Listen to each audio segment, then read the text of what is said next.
And that's why, like, I'll stand by, if I have to stand by anything that I've said here, it's like that, like none of us is right. Like, and it's like, Right. and it's, because like, and nothing is right for all situations, so Hmm. like what's going to be on country radio and a smash and be great for something isn't necessarily also going to be on Gossip Girl or whatever it is, Exactly. so Yep. there can be great things in different contexts.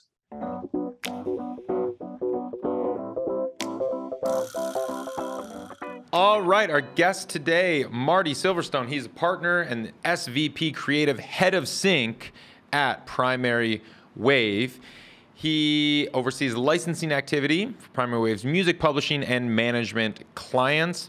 With staff in Los Angeles and New York, the dynamic Primary Wave Sync team is a key part of Primary Wave's proactive marketing approach, constantly creating new opportunities and driving big ideas for music and film, TV, advertising, video games, and other visual media. In 17 years in music publishing, Marty has worked with and secured placements in film, TV, and advertising campaigns for artists such as Kurt Cobain, Smokey Robinson, Def Leppard, Hall & Oates, Aerosmith, Collective Soul, Bruce Hornsby, Kenny Loggins, LP, and Foy Vance. He was recognized as one of Billboard magazine's top branding power players in both 2018 and 2019. Earlier in his career, while at independent publisher North Star Media, Marty partnered with Chicago advertising agency Leo Burnett to establish the innovative Artist in Residence program, which continues to break new ground matching brands and new artists. He has a Bachelor of Arts in Psychology from Queen's University in Canada, where he conducted research and published papers on the psychology of popular music. He has also been an instructor at his alma mater, Berklee College of Music, teaching current issues in the music industry. Marty Silverstone, welcome to the show. All right, great to be here. How you doing, Ari? I'm great. So I'm so interested in Primary Wave's business model and what you do specifically, because all the other sync agents that we've worked with and spoken to, many of whom have been on the show, primarily are kind of what we call one-stops, where they are able to clear all the rights, and it's usually they have the artist that is also the songwriter, and the artist is kind of a one-stop. They're able to clear all these rights. They sign these artists. The artists write their music. They record their music, and it's a lot of these independent sync agencies that do that. Your model, I would imagine, you're also one-stop, which we'll get into a little bit more, but it's interesting because your catalog is so massive with so many. I mean, I was going down your roster, and I mean, I recognize virtually every single writer and producer on your roster, as everyone would. I mean, they're all superstars and incredible songwriters, but also I'm curious of the core business model. So. And just how it all works when it comes to sync. So lay this out for me. How does this work at Primary Wave? Yeah, I mean, I guess a good way to start. First of all, really good to be here, and it's my pleasure. Basically, a short way of saying what we're about is giving more focus and creating new lanes and new types of opportunities for songs and or other assets that weren't already there when you acquired them. So in a lot of ways, we are in a one-stop model because a lot of what I do and work with my team on from a day-to-day basis is creating imagined, reworked versions of classic songs where a lot of times, not always, but a lot of times it's with contemporary artists and or producers that we work with or that we represent. So that's in effect to just to use that one-stop term, to be able to facilitate a much more easy approach, efficient approach to licensing from a sync and other perspective, and also in some ways increasing revenue on having both sides of the equation of a license. Right. So the reimagined versions, we're talking cover songs. So for instance, if somebody wanted to use George on My Mind, Ray Charles. I see you have Ray Charles as one of your writer producers. You have his catalog, but they want to reimagine. They want a new cover in a completely different way. Let's say it's a female vocalist. Let's say it's really eerie and stripped. And what's that process like? Do they come to you and say, "Hey, we want a reimagined version of George on My Mind with a female vocal, and can you find this for us?" And then what do you do? Yeah. One of the great songs of all time, one of the great performances of all time. It's not one that Ray wrote and that is in our catalog, because we have. Oh, just kidding. That's okay, because it gets referenced all the time. And yeah. I mean, it's one of my all-time favorite performances. Me too.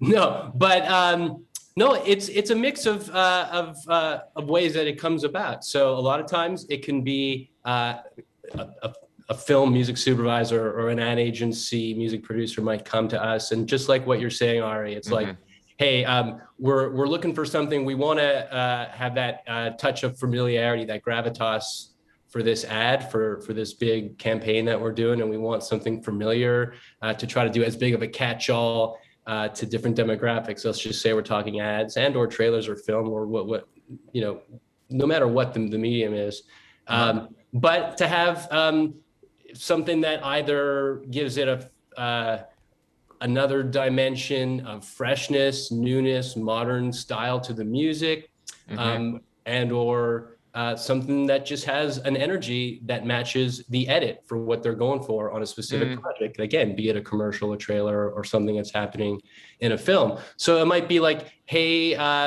Marty, or hey, publishers that they're reaching out to, we're looking for a classic song. We are going to do it with our team in-house. We're going to create a cover in a very specific style, or we have an artist on board already that we're going to work with, or we have a really incredible piano player that we're going to use for this, who's going to be in the commercial. I'm just riffing here.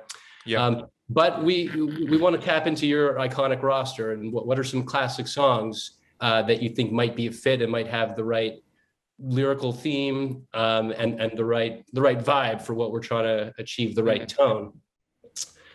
So that's on the one hand. On the other hand, and just as much, and I think where we really distinguish ourselves and what we do day in and day out, because it's really the focus of our roster being tied to legendary copyrights, is just proactively coming up with our own versions, not necessarily tied to any specific project, any specific commercial, any specific trailer, TV show, or film, but knowing what a lot of the tones and lanes are of what, like, something like you said, like there's definitely, that's not going away, that sort of female vocal eerie spin on something, or likewise a sort of more like bombastic tough guy swaggery thing that comes up a lot.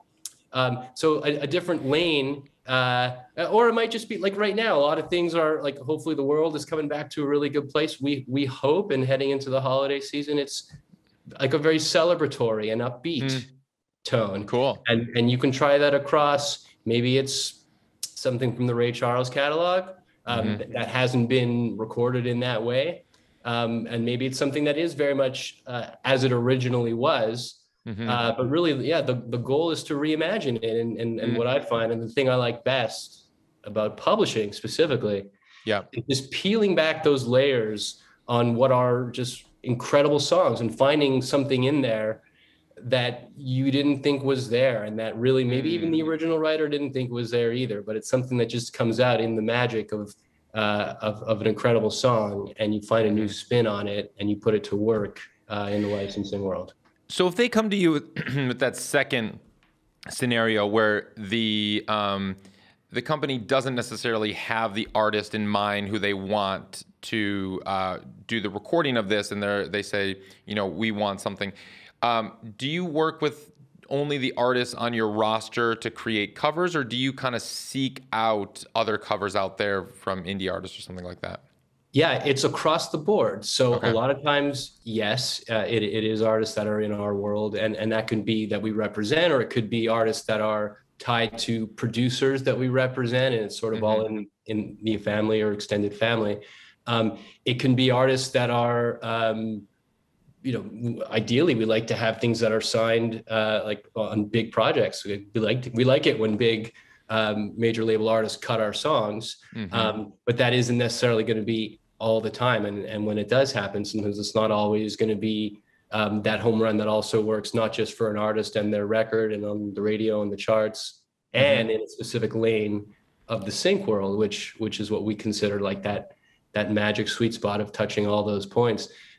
So that's why a lot of times, at least half of the time, we really do seek out, and people seek us out, artists seek us out, and to find new and interesting spins from an artist perspective, no matter if you're signed and how long you've been doing this. But yeah, independent artists coming up with really new and interesting ways of doing it, either if it comes from us or them just approaching us, or we'll stumble on it and something will just get, come across our desk that we hear from one of our, like you mentioned, sync agent partners or other indie label partners that are working with that artist on the master side. How does it work when, so I see Dan Wilson is on your roster, and Dan Wilson, friend of mine from Minnesota, we got the Midwest roots. For those of you who don't know Dan Wilson, prolific songwriter. He is, of course, originally in Semisonic, wrote Closing Time. He's the voice on Closing Time, but has had, won a Grammy for the Dixie Chicks, I guess now the Chicks record, that Grammy-winning album. He co-wrote and produced that record, co-wrote most of the songs on that. And then, one of the biggest hits of the last 20 years, Someone Like You, he co-wrote with Adele. So let's say somebody comes to you and they're like, oh, we want a cover of Someone Like You. Now, you represent 50% of the publishing on that because you represent Dan Wilson's interests, I would imagine. But break down now the process of how that would work when you don't represent all of the publishing there. Right. Great question. So what happens with something like that, and it's a really good one because it's very nuanced with these things, because in that case, the original artist is also a co-writer on the song. And even though it wouldn't be tied at all to that recording, and this might be stuff that everyone's hip to, but yeah, so half the publishing and every single sync license would have to be approved by all parties, writers and publishers. So in that case, and largely you find that with co-writers and producers, especially when the artist is a writer and of that stature and someone which is top of the top. Generally speaking, they're gonna set the tone for how it's gonna go with covers, and there'll be times when you sort of want to go to them and float an idea and say like, hey, do you think and this is a relatively new deal to us. When it's a new deal, you want to get a feel for the landscape, like what covers have been done, what covers not just have been done, but have been licensed, and for what kinds of uses, if any. But it's definitely something to think about and to know about. And that's one where I would love to hear, even though that is a monstrous creative challenge to tackle that song as an example. But it's one where it would be not a guarantee right off the bat, because it's there's definitely a few parties involved. But I'm sure worth the risk. If someone who goes in on it, at least we have the contacts to go and connect the dots. A lot of times we will wait and see if it gets approved on that end by the artist. But no, I think when you're in a situation like that, and that's a song you really want to do and that you're passionate about, there's only one thing to do, which is just like make it great. Seek it out. Yeah, absolutely. Do you have a catalog of covers, and do you kind of seek out great covers of the songs that you represent to kind of have in your arsenal, so when somebody approaches you, you're like, oh yeah, I actually have these 10 covers that are already pre-cleared. I could, we can do this deal today? Or do you have to kind of seek them out each time? Yeah, great question. And it's a combination of both. So a lot of the catalogs that we've partnered with or acquired over the last decade are legendary classic catalogs that have been around for a long time and presumably housed at other publishers or labels. So that's one of the great things about the collaborative nature of the sync community, is that we're all relatively close knit, and you're going to know someone at pretty much every publisher and or label that are our counterparts and our friends that we really need to work with there are co-publishers, there are our partners on the master side. So that's usually a way to get a startup. We share, a lot of assets with each other. And sometimes when we partner with a new artist and or estate, they'll just deliver the goods to us. And then sometimes, and no matter what happens with each of those first two methods, no matter what, we're always chasing down, irrespective of what we're creating on our own day to day with new versions.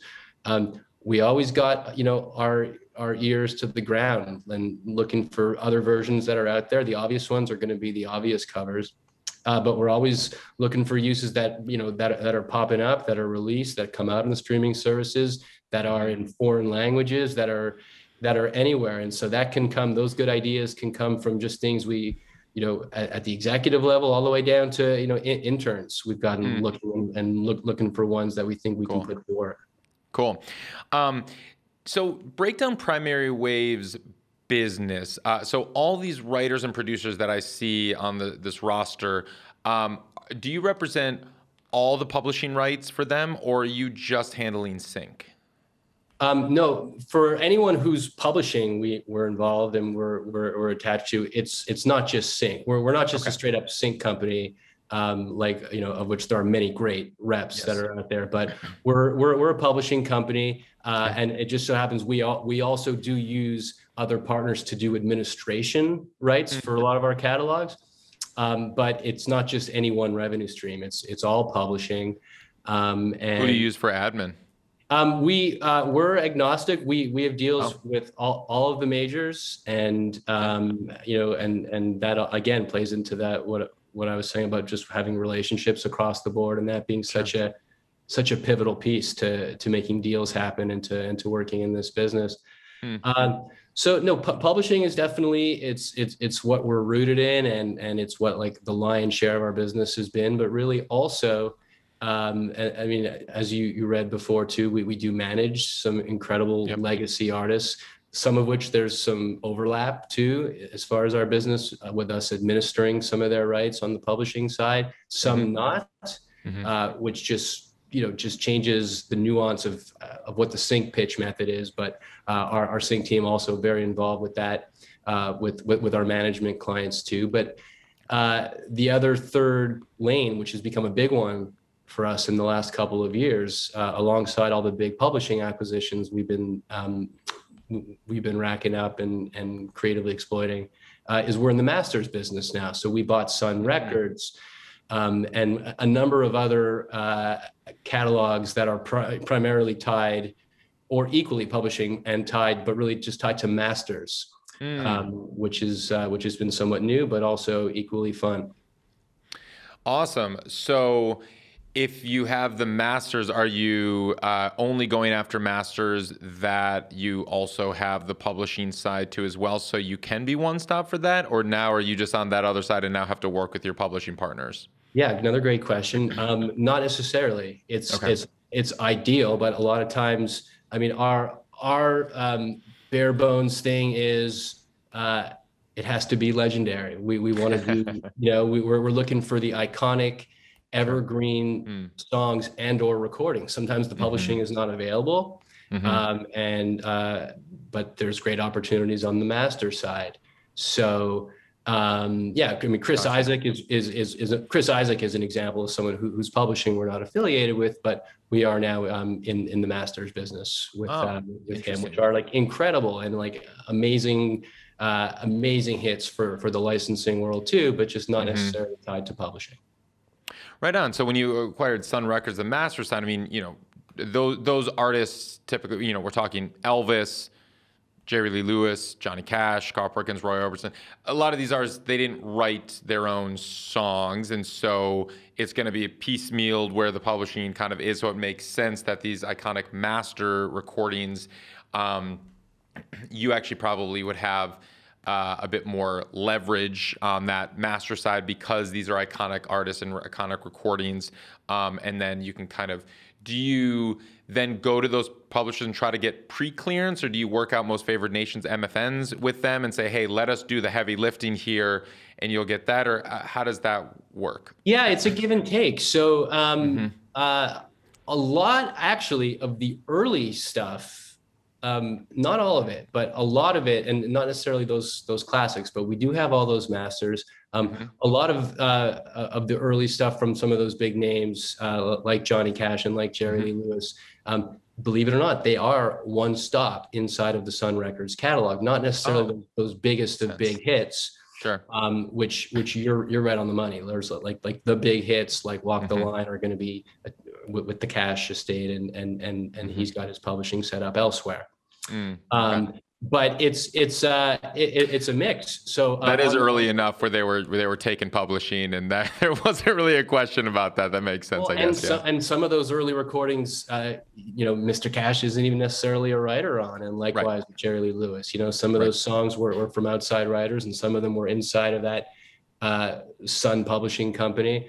But look, at the end of the day, it's those big songs. It's Folsom Prison Blues. It's I Walk the Line. It's publishing for Great Balls of Fire and a whole lot of shaking going on is going to be elsewhere with big time publishing companies. So those relationships are hugely important and pivotal to us making deals and us sort of walking in step together. Much the same way when the tables are turned and we're pulling the strings with publishing. And the master on the other side. So yeah, it's a lot of real collaboration and walking in step. So a lot of people who are listening to this right now, and our students that are on, mostly independent artists, and I think a lot of them maybe they're thinking want to do a cover that is in your catalog. What's the process for an independent artist who sees your catalog, wants to do a cover, and then wants to maybe try to get some success with this, try to get this synced? How do they go about it? What's your recommendation? I think the process all starts with, first and foremost, with making a cover is like, what is your goal? And is it like what you just said, necessarily tied to getting a sync? That's one thing, but maybe it's not. And you can start with that and just say, maybe you're really a fan of a certain artist or a certain genre. Maybe it's that classic, rockabilly stuff from Sun, or maybe it's a classic, it's the Ray Charles catalog that you mentioned. You're just a fan and you want to make music and you want to release it. And by the way, like sometimes some of the best music and recordings of all time come from just people that are just doing something just because it feels right, and they don't have no mission whatsoever. Right. And for that kind of thing, no rule book, no restrictions. You can release whatever you want to release. Right. As long as you, and probably most of the students know that, just by filing a compulsory license, you don't need any kind of permissions, and you've got free reign. But if sync really is the mission, then with that, I think the next step I touched on in a bit, but the next thing is to really think about and do a little bit of homework, not over homework, but on the clearability. Before you even start to talk about creative and the different specific lanes and tones that we talked about, is it going to be that eerie thing for the trailer? Is it going to be the bombastic, testosterone vibe for an action hero or a superhero film? But no, it's knowing, doing a little homework, and that might be from seeing what's online or having a relationship with someone who's in that writer or artist camp, and knowing, well, generally speaking, and so much of this can just be found online from looking up the licensing history on a specific catalog or a specific song, and seeing some things maybe have never ever been in commercials, which is fewer and fewer artists, but there are some. Some catalogs maybe don't touch anything that goes along with scenes of violence. Or maybe it's a specific brand category within ads. There are some artists that won't touch that. So I mean that's getting maybe a little bit in the weeds, but generally speaking, it's about really having a relationship with someone who can break that down for you at the publisher, at the rights holder. And it doesn't have to be someone who's necessarily an executive there. It could be someone who's really just involved with filing registrations and licenses, It doesn't need to be the most senior your person. It could just. I mean, you said that you have your interns going out and seeking these covers too, so it's just kind of getting the foot in. Yeah, and seeing what's out there. It's like just having like some like a little bit of inside info and knowing, but a lot of it really is public info and information you can glean by just doing your homework online. But that's definitely an important part of it. And then so and especially if you and even if it's like someone's not, you on a certain catalog or at a certain publishing company doesn't necessarily want to help you, which hopefully isn't the case, because hopefully a lot of the other publishers and people you connect with are going to be like us. They're going to want to be supportive of up and coming artists and supportive of anyone really that wants to, you're in it together with them, because if it's someone that wants to help, cast your rights into, in a new light and come up with something new, everyone wins. But again, there's a lot of things that come into play. And like you mentioned with the Adele reference, it's not always going to be easy to get every single person on board and get it all wrapped up in a bow. But the best way to come up against that is to just make something so good and so interesting that you're making people's lives easier, and it makes their job easier and make it undeniable. And I guess that just like, that dovetails into creative now. Yes, it's got to be great. It's got to be great, and it's got to be great in the first few seconds. It's true. I mean, I love listening to music, but at the end of the day, there's only so much time in the day, and there's so much time in the day for new stuff. I always try to make time for new music. And I know like my peers and my music supervisor, clients and friends all love listening to music, but I've also seen how quickly, the next button can get hit, and it's, you really want to try to get someone's attention with something quite quickly. How do you listen to music specifically when you get a new song? I mean, ideally not on Zoom. Right. We're not going to have a little listening session right now, but yeah. No. I just mean, because it happens a lot. Just and working on Zoom is like, it's like, in a lot of ways, the new, very functional, good way of doing business. But sure. No, I like to either put on my headphones or crank up my monitors here in my home studio, or when we're at, our office studio or our office. That's probably the one thing I miss the most about all this remote working. We all listen to music, and that hasn't changed. But listening to music as much with people in the same room at the same time has changed. And so obviously I hope to get back to that, because there's something chemical, I think, that happens there. And I think there's something there, not just about enjoying like a musical moment, but just seeing people's, from a business perspective, seeing people's reaction and getting people's cues and knowing really what they feel about it, or which parts of the record really hit home or didn't. Do you typically, when you get a new song, listen to it straight through? Because I've been in some of these, I've sat with music supervisors, for instance, and they're the kings and queens of jumping around. They'll listen to the first 15, 20, 30 seconds. They go to the middle. They go to the end. They're actually looking at the waveforms in the disco file, and they're like, all right, where's this explosion happen? What's this here? And they click, and it's like the most interesting, weird way to listen to music. How do you do it? Yeah, that's not far off. I mean, okay.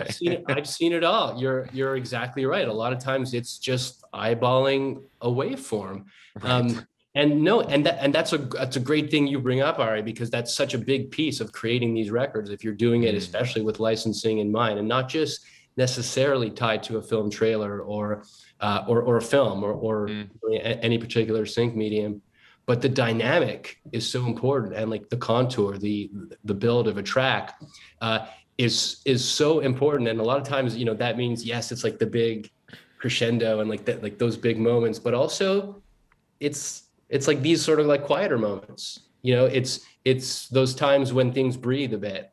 And a lot of what that's about, again, I was saying from a business perspective, it's a collaborative field, but also think about it musically, because it's not just a record you're hearing on Spotify. It's the end game is something that is coexisting with either something that's being set to picture. It's a film, it's people talking, it's people running, it's people, whatever they're doing, a car chase. It's a department store ad. It's all these different things that might be going on. So a lot of what happens, a lot of what you have to think about is really those kinds of dynamics and the shape of the track. So that's definitely a way that a lot of the supervisors and on our end too, that that we listen to music and how we approach putting in when we get new records. What briefs are you seeing these days? Yeah, so I mean, it's starting to become holiday type stuff already. You know, we see some of the Christmas and holiday season from an advertising perspective. So with that, you know, and for perspective, we're recording this in August, and so you're seeing people are starting to think about holidays in August. Okay, that's good to know. Yeah, most definitely, if not earlier. I mean, usually by end of spring, early summer is when we're having our writers come up with either new versions or new music, new songs, but also new versions of some of the songs from our catalog. Not even necessarily Christmas songs per se, but songs that that touch on the season, and that's a lot of what's really happening now. It's like it's not even like, to answer your question, a lot of what you see in the brief typically and definitely this year is for the holidays. You know, not expressly saying Christmas or the holidays even. It's really just about capturing the sentiment and the spirit of the season. And what does that entail? What is happening up on screen? It's, you know, it's family, and especially this year, hopefully it's togetherness and back to my point about hopefully it's a really upbeat moment, an upbeat time, and it's about celebration and more energy to things and a little more fun, as opposed to really what was last holiday season. And from an advertising perspective, at least, it was a lot of sort of those down tempo, somber spots. And I think, you know, there definitely still might be some of that, but I think what we're seeing in the briefs is much more a bent towards, you know, it's towards like an upbeat sheen to it. And in general, I mean, that makes sense. As the holidays last year, most people could not spend together with their family, so that's why they're a bit probably much more mellow and not as cheerful and peppy. That makes sense, matching the tone and vibe of just the world. In terms of trends, just in general, not like at this moment, you know, as people are preparing for the holidays, but you know, what artists are you seeing being referenced a lot these days? Is what advertisers are looking for? Yeah, I mean, that's a good question. I mean, you're definitely seeing a lot of I mean, a lot of what I see is tied to like classic music, you know. But you'll see, like, on the contemporary side, some of the go-tos. You'll see a lot of Sophie Tucker as an example. Just something that always comes up is like, it's got that je ne sais quoi, you know. It's just got that, like, that cool factor, that funky thing that plays to a lot of different things. Yeah, so I mean, that's definitely one that comes to mind right now. I know, depending on like what the medium is, there's always a call. You and I were talking about this before, for just great sort of bombastic hip hop that plays to definitely to sports and to the anthemic side of things. Our instructor Vo Williams specializes in that, and yeah, he's an expert when it comes to that anthemic, epic hip hop, as he calls it. But I know I've been seeing a lot of briefs for Run the Jewels lately. That's kind of that always comes up. And then I think from an ad perspective, like some you'll see for some of like the travel stuff and the sort of chill, sort of like road trip vibes, you'll see like poolside, polo pen, like stuff like that come up once in a while. Yeah, those are a few that come to mind. Cool. We had a question come through from John Agakian. I do want to ask you this. When you mentioned before earlier, how do you find the licensing history of a song? How does one do that? Yeah, great question. So there's a lot of different things you can do. So definitely by Googling, just you can go as wide as you want and just look at movie, TV, film, and commercial history, and just see on a given song, on a given artist. But there's a great website called tunefind.com, which does a really good job of putting together histories on songs and artists, and it's open sourced, I believe. So there's a lot of great information on there. I use it a ton. Our team uses it quite a lot. And then on the advertising side, there's a great website. There's a few of them, but there's one called iSpot.tv, which is a fantastic resource that we use quite a bit, and seeing the latest and greatest in the ad world. But it might just be on like a given artist's Wikipedia page. You might just stumble on there. It's not gonna, obviously it's not anything official, but you go on there and you might see some of the most important things that have happened culturally in an artist's career that are on there. So most of the big ones of relevance will be on there, and if something has happened, it'll be on there. Cool. Great advice, and super helpful. So I also see that you do have some writers and producers on your roster who are not your household names, like of all the artists we were discussing before, of their catalog and stuff. These are some of more emerging artists, I guess. Now, when you sign artists these days, are you expecting them to write for briefs that you have come in, or are you signing them based on the merits of their current catalog? It's a combination of both. I mean, really, we're signing writers who are talented, who are of similar mind to us, that they love music, they want to work hard, and do well, and yes, ideally they're at a certain level in their career where there's maybe a team around them and they have a certain level of activity happening with them.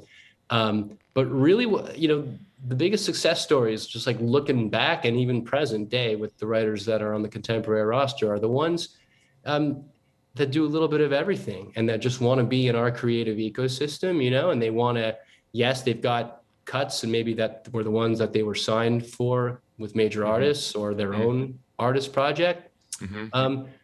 But they also want to, sit down with me and see what kind of ads I'm working on, or what kind of films are, in front of us on any given day. And what are some things they might want to try to either pitch demos that they've got in the trunk that are sort of roughs, or to try and write something new. Really, those are the ones that I see go the distance. It's the ones that, and it might be some of those artists who are like, hey, I want to try taking a stab at a cover. I want to do something from the Primary Wave catalog as well. So yeah, it's really those type of creatives that are the ones that are, that have all those different compartments going at any one time or throughout their career, have been willing to try different things and hopefully have been successful in at least one or more of the areas. Cool. How often are you signing these more contemporary artists, as you call them? Yeah, so we definitely sign a handful of new writers and or producers every year. Not like nearly as much as we are involved in the catalog side. Sure. But we definitely sign a handful of things every year, and at the end of the day, if it's something that someone on the team is passionate about, and we definitely move as a creative team together, Sync, A&R, and some of the other people on the team that are maybe work in marketing, or a signing it could come from anyone on the team, but we really do try to move together and find a consensus that is something we all think we can make a difference with. So cool. Yeah, so it boils down to that. Is it something that we're passionate about and that we think we can be effective with? Awesome. Cool. So we got another, let's see. Nicholas Long asks, do you represent all genres of music at your agency? If not, what genres of artists do you represent? Yeah, all genres. All genres, and like I said, generally speaking, like we're tied to legendary classic copyrights, classic artists, and or artists that are brands. But there are artists of all genres, of all eras. And then from on the contemporary side, it's kind of like in line with what I said. All styles. It just has to be something that really moves us, that the creative team and myself are passionate about and are moved by, and that we feel we can find a lane for. So it can be all genres, and a lot of times I don't even think in genres. I think, I mean, we touched a little bit on like on the kinds of tones that you can approach to either like a licensability of a song, or we talked about different types of tones for covers, a few of them. I don't even think as much in genres anymore as much as I do in terms of a tone. Is it like that eerie, scary thing, and very sort of cinematic build? Is it that swaggery thing? Is it celebratory? Is it inspirational, aspirational, like something that plays to a more anthemic thing that you sort of feel where that might go? And like, just off the top of my head, it's like we just on the heels of putting some music in Olympics promos as an example. Right. Right. So it really, at least that's the way I think. And I do see that to answer your question also about briefs too. A lot of times it's about the tone, but you definitely see genres referenced. And sometimes you'll see in these briefs, and I know the question is about what do we represent? Yeah. But it'll say open to genres, open to era, but no blank. I don't want to offend any fans of a certain genre, but like no, okay. A lot of times it'll say no country, right? No country or no something else. But that's just a note sometimes that can come from a showrunner or from a brand or something like that. I mean, we know that country typically is very challenging to place in sync, specifically because country has very specific lyrics where they talk about very specific things, which is challenging when you're trying to match the music to picture, which generally deals with more universality, and you need more feelings and vibes versus a specific memory or a specific time, which a lot of country music deals in those specifics. So that makes a lot of sense. Yeah, for sure. I mean, and if, that is, to put it that way, with like, if we're speaking broadly, and I love a lot of great country songs. Some of like, we have some great stuff in our country in that Sun catalog as an example, but you're right on point, Ari. Like a lot of times and it goes back to that point about sharing the screen and sharing the sort of sonic and visual space with, there's a lot going on in a country song. A country song is a story. So you're right on the money about that. It's kind of its own thing a lot of times. Right. I mean, it's like they're singing about whiskey, but the characters on screen are actually drinking Cosmopolitans. Like that, you can't do that. Or if you're singing about your truck and they're actually driving a Tesla, that's a little weird. Like that's the thing. It's like if you're singing about Sarah, but the lead character's name is Sophia, like that also doesn't really work. And typically, just the style. Yeah. Yeah, and that can be not necessarily tied to country. It could be in any style across the board. But no, you're definitely onto something there. Yeah. So, okay, cool. But I love how you mentioned earlier, it's about tones, not necessarily genres. I mean, we're seeing moods. We're seeing this across the board. This isn't just in sync. Like if you go to the Spotify playlists, most of these playlists are moods and vibe and energy and activity playlists. And it's not necessarily just pop, rock, soul, R&B, whatever, hip hop. So we're kind of in like a post-genre era, just I would say across the board. And so, yeah, you illustrated that really well. So cool. Well, I think I want to actually just make sure. Right. Yeah, we're just having some discussions here. The tones and moods. Right. However, Jeff is like, artists are the worst judge of their own music. That's true. It's hard to judge your own art. But I think, I guess maybe, Marty, what have you seen in your experience with artists that you work with, and just ones that are kind of creating new works, how you can kind of help usher a song or a recording or this artist along to get it to those standards where it needs to be? Yeah, and I think that's actually a great observation, because it's not so much that artists are the worst knowers of their own music, but it's just hard. It's hard to separate yourself when you've put so much into it and you've lived it, and then all the time that's been put in, not just to writing, but like to creating production. It's so much work, and I get it. There's so much into it, and I think even just never mind like your own mind and your heart, what you put into it. Like I think physiologically, like you're burnt out on it. You don't know. You probably don't know. Certainly not right away. So I think that in some ways, that's one of the things I like doing the most, and our team, I think I'm most like proud of us for doing, is really just like helping usher our artists along and really give a fresh perspective. And like no one's going to be right necessarily, but like what we can bring to the table is like what we've been doing here. Say what are some of the things that pops up in briefs.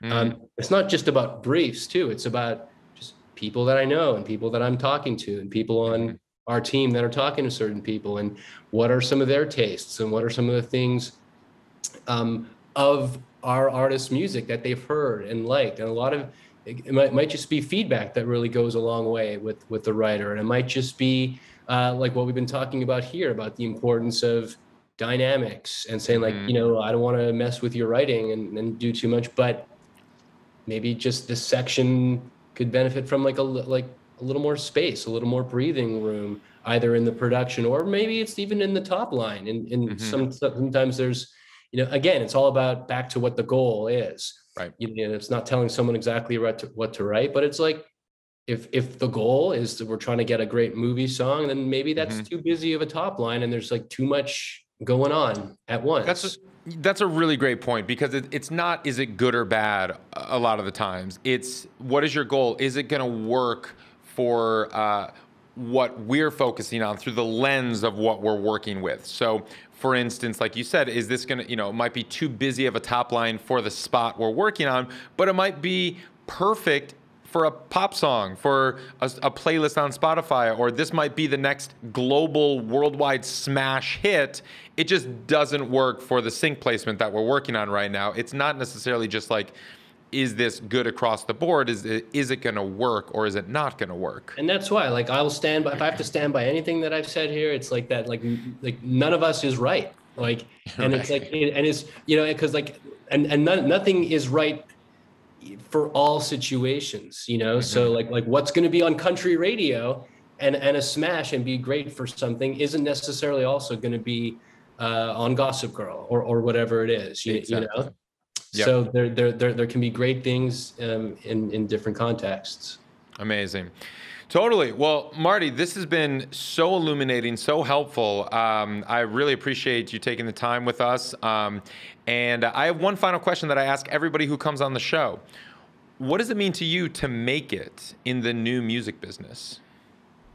To make it, I guess, is really just to make it as a professional in it, or to make it as an artist?